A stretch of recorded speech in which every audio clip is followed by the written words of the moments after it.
This time I'm going to be looking at a line for one of my favourite guitar players growing up, the great Alan Murphy.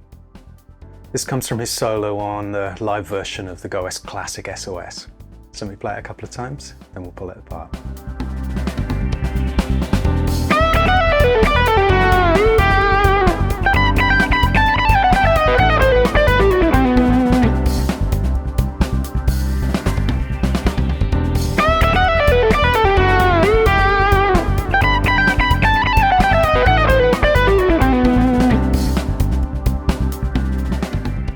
Before we get to the analysis, just a quick reminder, if you'd like to see a transcription of this lick or any of my other lines and solos, you'll find them all on my Buy Me a Coffee page, for which you'll find a link in the description down below.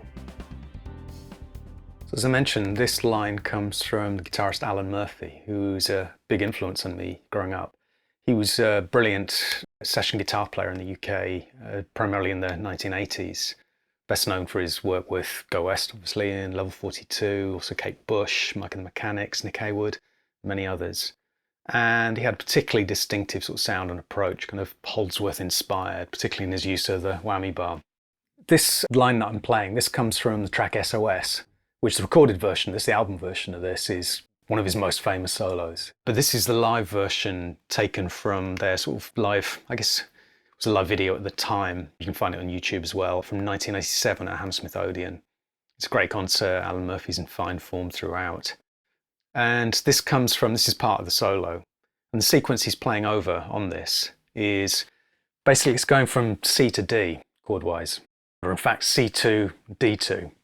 Admittedly, that sounds a bit like a Star Wars character, but it's the chords we're interested in, so it'd be this. It's just that repeating with the changing bass note. So essentially all these chords come from E minor Aeolian. And he's playing around E minor in this solo. In fact, primarily around the E minor pentatonic scale, which is where this lick starts. So we're up here on the 12th fret, shape 1 of the E minor pentatonic, we know and love.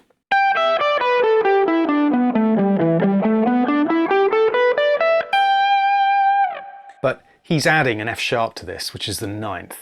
And this idea of pentatonic scale with the 9th added, this has come up again and again in solos we've looked at and lines, most memorably the Alan Holdsworth in the Mystery solo.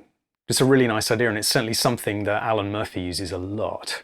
And this initial idea is based around this shape.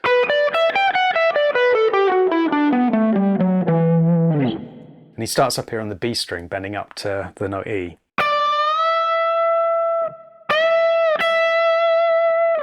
And then to the E on the top E string, then hammers on and pulls off to the F sharp.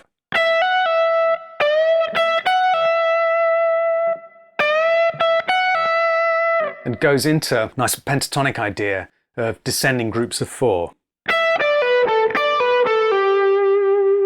Basically the principle of this is, as I say, it's going down in groups of 4 on the pentatonic scale. So if you played the whole scale this way, you'd get this.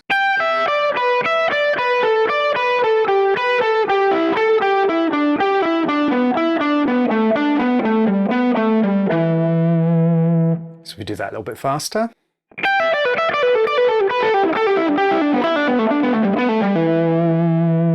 It's a nice idea, and works going up as well.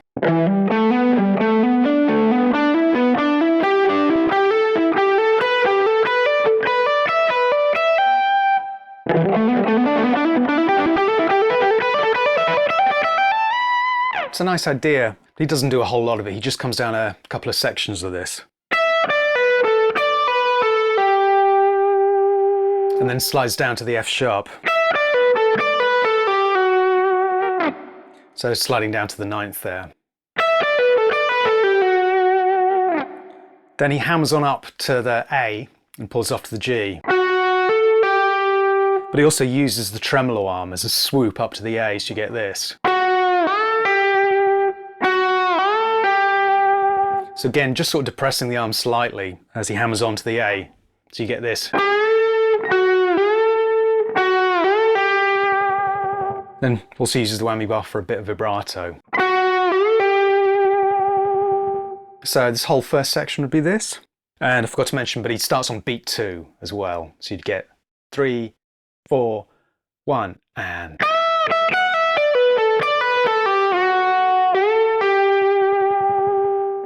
Nice idea. And this, incidentally, this is an idea that he uses a lot in different guises. You see it coming up, variations of this coming up again and again in solos of this kind of era. It's a really cool idea.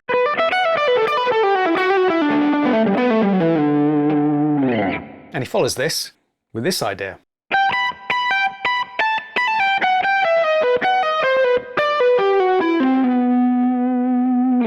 Right up the dusty end, up at the 15th fret. He's going from G up to the B, then pulling off again, so hammering on, then pulling off, then back up to the B, and then pulling off to the A, and then pulling off from the B to the A to the G, so you get this idea. Then it goes down to the F sharp. And rhythmically, he's starting on the final 16th, the 4th 16th of the 4th beat, the preceding bar. So you get this 3E and a, 4E and a.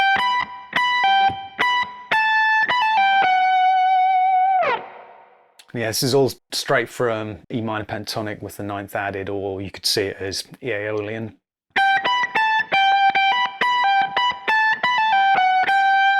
Goes back to the G, and then gets a bit more interesting harmonically. He goes to the E, pulls off to the D sharp. So he goes down from the G to the E to the D sharp, then the B.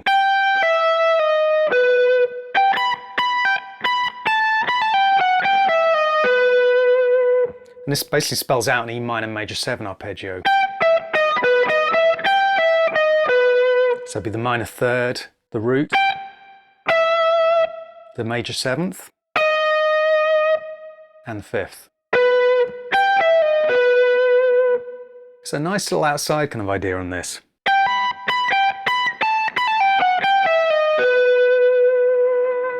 And then he follows this by coming down.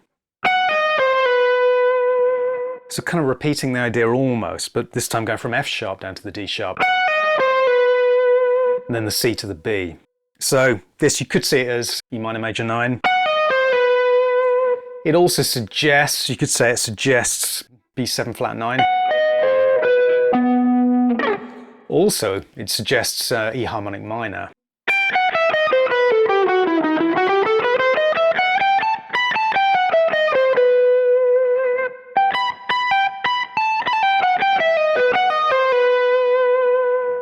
But again, it's a nice little harmonic tweak to just sort of, raise your eyebrow a little bit.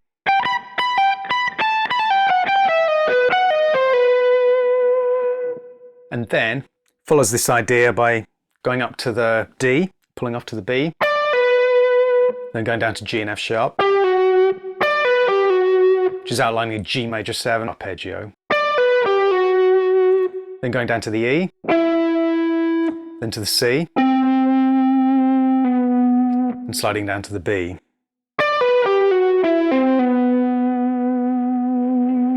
Which you could say is suggesting kind of like C major 7 with that raised 11th.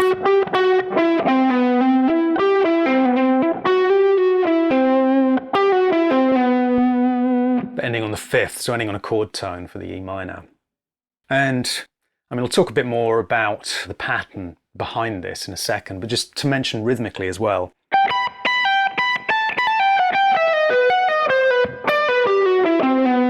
It's got this great little 16th note rest right in the middle of there just to break up the pattern. So rather than going straight down, you get that little breath.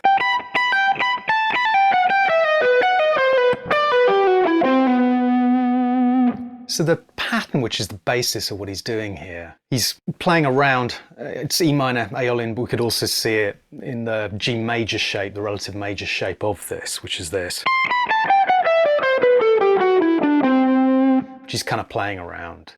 And it's probably easier if we try it down an octave, just in terms of explaining it.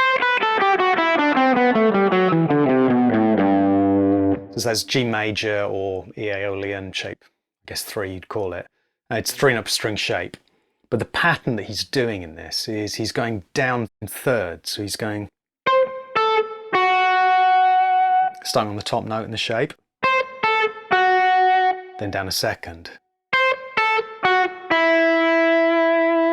And it's a two-string pattern, basically, so then he takes the same idea to the next set of strings.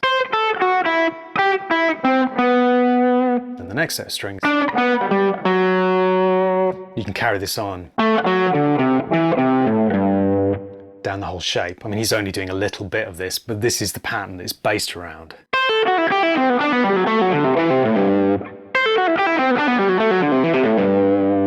So it's just, yeah, a 4-note pattern which you take across the strings and the shape. And again, obviously you can play that in different shapes. It's in shape 2.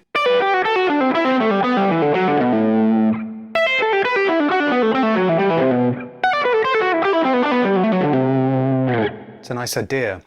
But then, as we said, he also breaks it up rhythmically. He adds that sort of displacement idea so that it sounds less like a pattern. So if we were to add that each time, you'd essentially have a 5-note pattern. You'd have this. 1 E and a 2 E and a 3 E and a 4 E and a...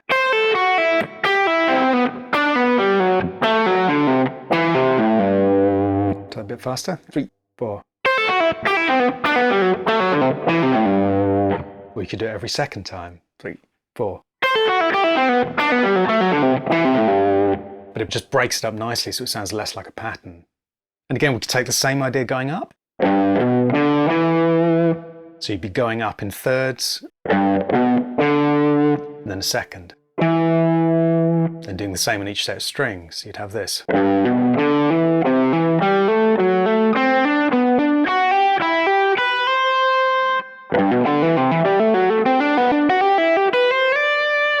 I find it a little bit more awkward going up, but it certainly works.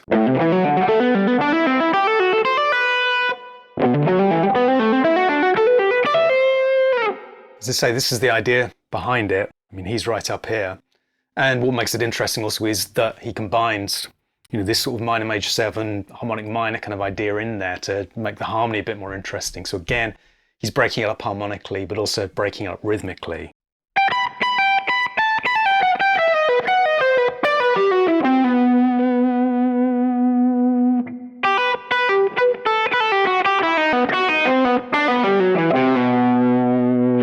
So let's try putting this all together slowly.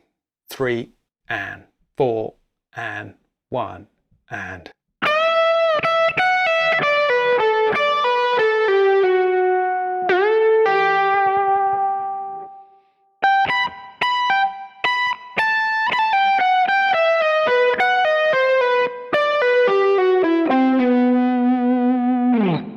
So let's try this at half speed with the backing track, and then we'll play it a couple of times at tempo to finish.